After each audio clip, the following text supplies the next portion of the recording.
Very good afternoon. I'm terribly excited to be over here to see all the young people who are the future of our country and who have the dreams to make this nation into a different place whatsoever. And so, good afternoon. Lovely. That's. I thought after lunch you must be asleep, so I thought I'd just try and wake you up. Usually when we go for such lectures, the afternoon sessions is usually a sleepy one. So I hope I can, manage to keep your attention on at this part of it. My idea was to speak a little bit and then afterwards have an interactive session, because I have so much to share in life that I really don't know whether I would actually stop. So the whole idea is to really share some of the thoughts that I have in my mind, a little bit of my experiences, and to have an idea as to what exactly we are looking at. A statement made by the Finance Minister of India just 2 days ago, saying that we will have an investment of $1 trillion in the terms of investments into infrastructure, which is the biggest area of growth that India can possibly see. And this is a challenge for the country to look at that. What will it mean? It will mean that within a period of 1 year, the GDP of India, if those investments are made, will not only double, but probably exceed that target. Isn't it too ambitious? Yes, it is. Because in reality, from 7%, we have fallen to 5%. How can you dream when you have fallen down to get up and look at the target which is even higher than what it is just now, or it has been in this country? So here it is very, very clear that it is an aspiration target. We are looking at sectors in order to go on to the whole sector. And what is the example that we have seen? If you look at the economics of depression worldwide, if you look at the 30s in America, in Europe, when the recessions really took place, what did they do?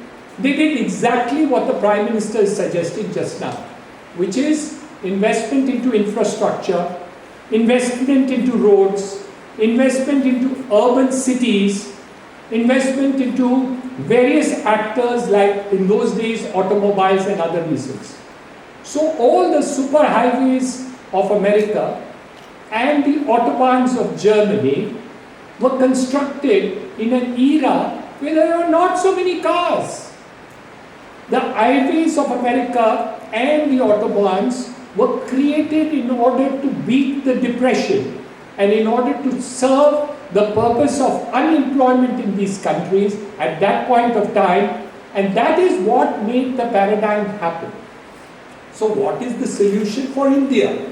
So we have been contemplating in various bodies, chambers of commerce, including ASSOCHAM, which I presently head, and what is the thought process that the paradigm of India can take place. And the first was infrastructure, and that has been addressed.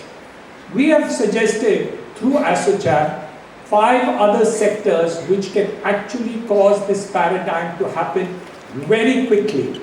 And what I mean by very quickly is 6 months to go into double-digit growth as far as the country's GDP growth is concerned. Again, it's an impossible target. As I told you, we have to beat the impossible and make it possible.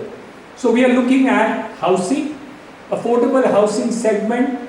We will see the highest growth in housing in the next 2 years, which means that the deficiency of affordable housing, barring cities like Mumbai, where the land cost is too high, we will be able to achieve this target of 1.1 crore additional houses which will be constructed in the next 3 to 5 years.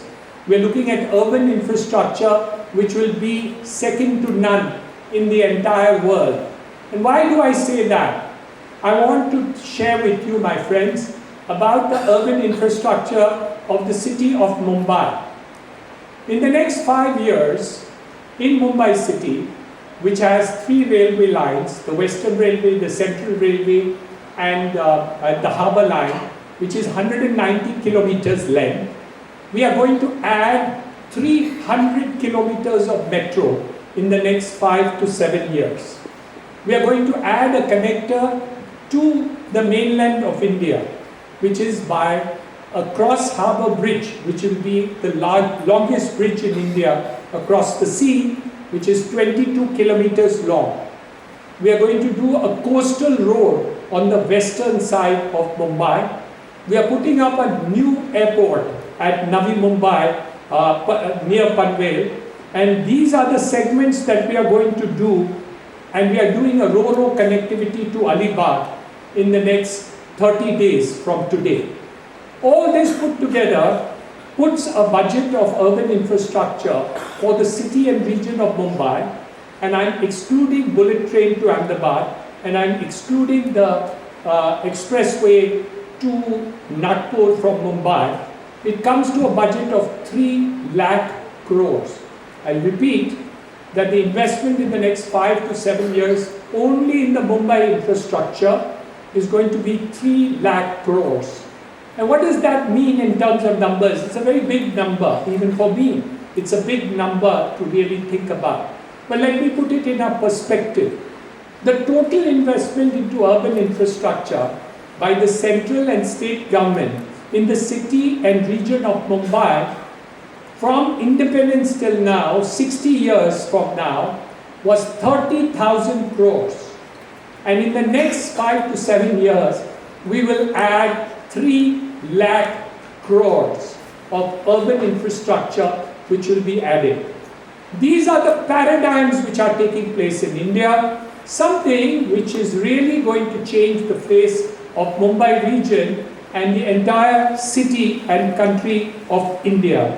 This is where I see the new paradigm happening, and this is not a secret. It's an open thing, it's available on the net, it's available to you all. But unless you don't understand that we can do the impossible, until each one of you cannot do this, but we can all together do the impossible in every aspect of our lives.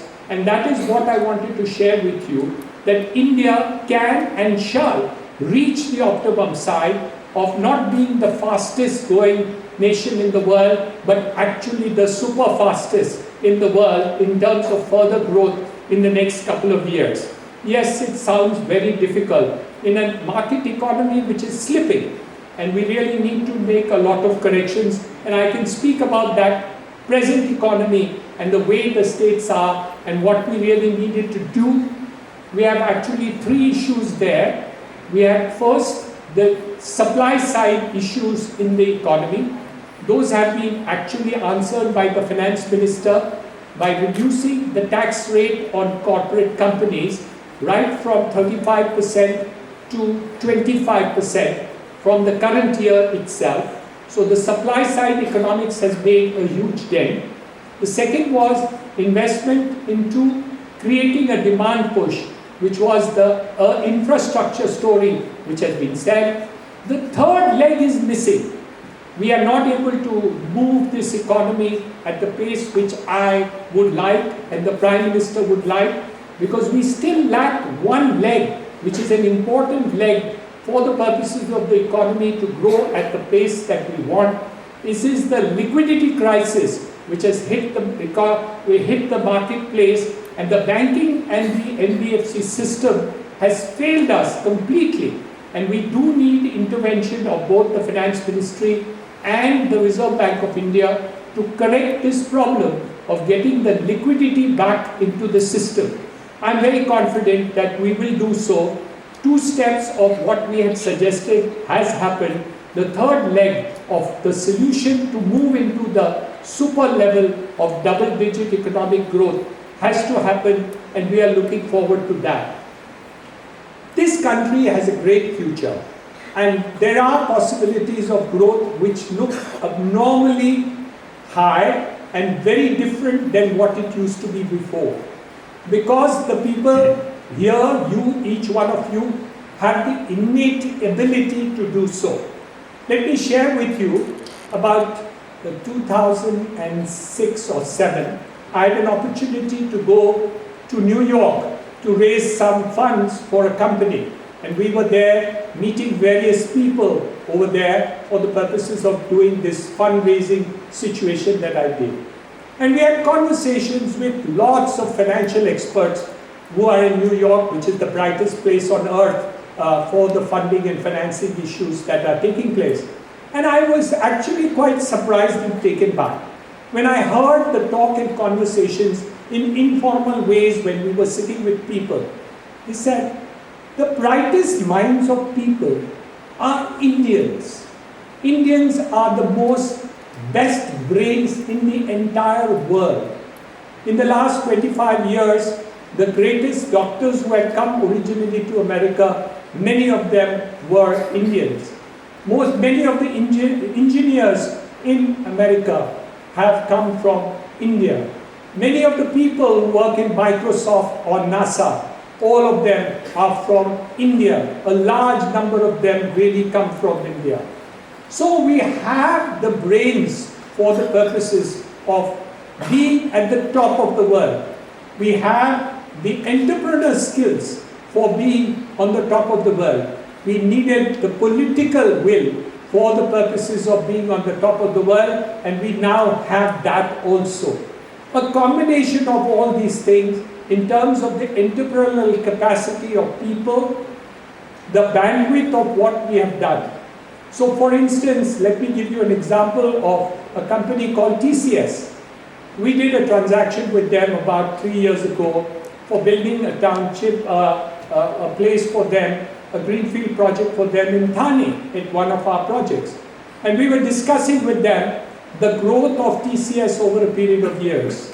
And they said, we have never had for the last 20 years less than a double-digit growth of our company year on year for the last 25 years. And a company which was zero in the net worth of the Tata Group, it was zero. The TCS didn't exist for the Tata Group 40 years ago. Today, one company called TCS, grown with the intellectual people of the type who are sitting in this audience, have made it worth 85% of the net worth of the Tata Group consists of TCS. 82% of the income of Tata Sons comes from one company called TCS, and that's the intellectual capital. It's not Tata, it's not Tisco, not Telco, not Tata Motors, not that, but an innovative company which relies on brains and mental power and entrepreneur skills of young people like you to make the difference of what is happening. I want to share with you that you should have that entrepreneur skills. You have to have that belief and pride in yourself that we are something. The world recognizes us as something. We are something. All you need is the aspirational thought and skill to say, I shall and I will. And if you shall and you will be able to achieve the impossible that has happened, a dream that you have to achieve for the purposes of achieving the impossible in your lives. I know we all have to work hard in our lives in order to sustain this kind of growth. Narendra Modi sleeps 4.5 hours. I know you must be sleeping more than 6 at least. Nelson Mandela was in jail for so many years. John Fitzgerald Kennedy never slept more than 5.5 hours in order to be the great president of the United States. So we all work very hard. But if you have a purpose in life of saying something which is beyond yourself, which doesn't have the capacity to be able to do it, and I can. I come from a family of doctors. I'm a first generation businessman.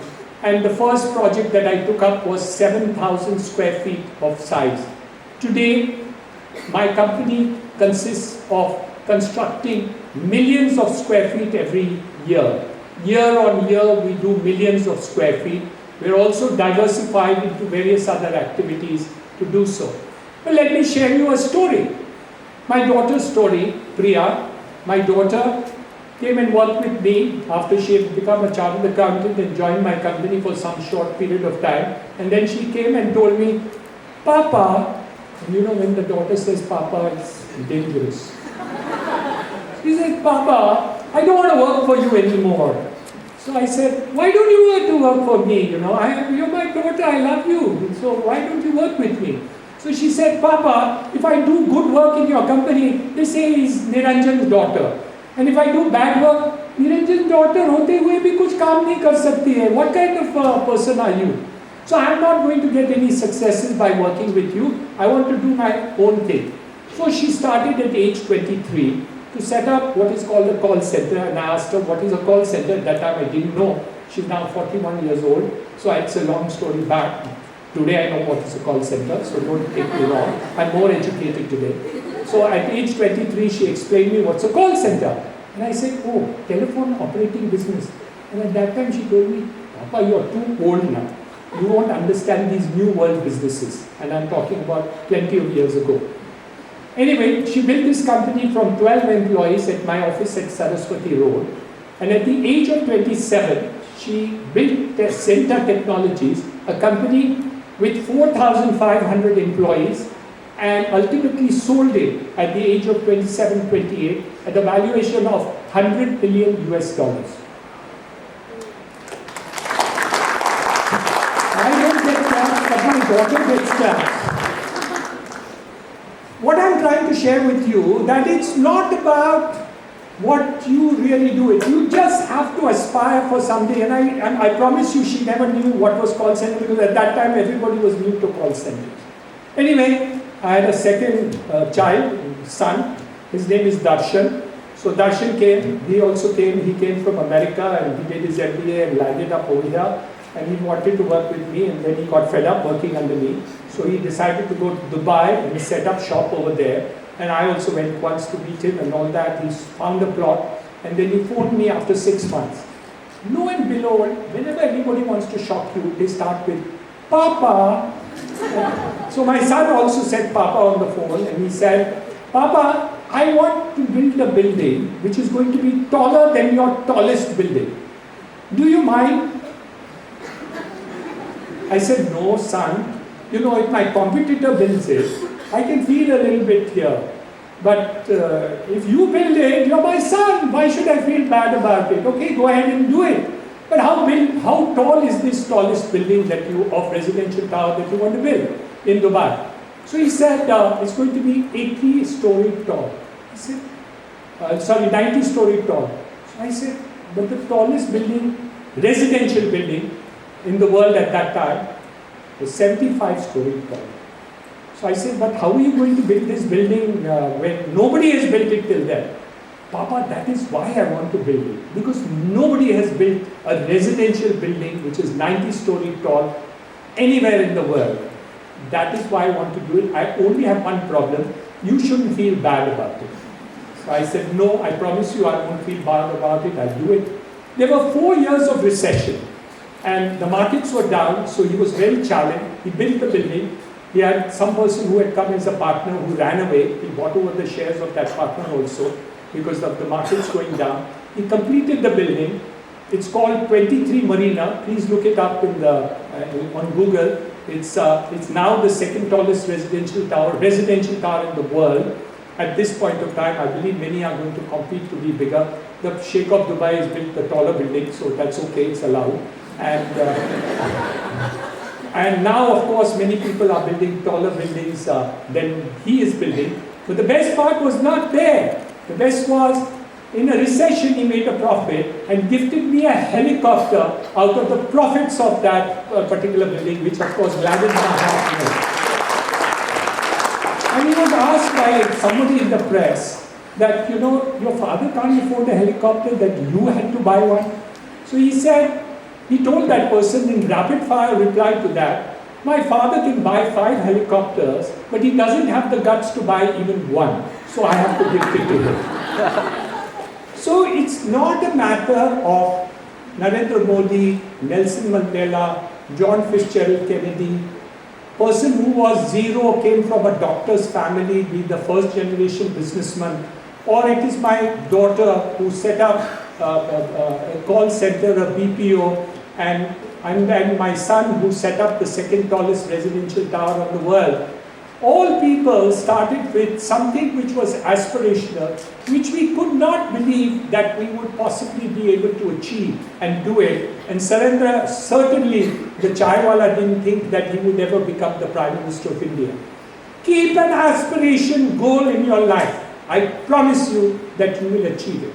Yes, it is difficult, it is hard work. You will fall, you will have difficulties, you will have problems, you will face recessions, you will have problems. But at the end of it, the general purpose in life to have achieved something which looks impossible to so many people in the world will be achieved by you, and you will achieve, and each one of you in this room, I promise you, can achieve that dream.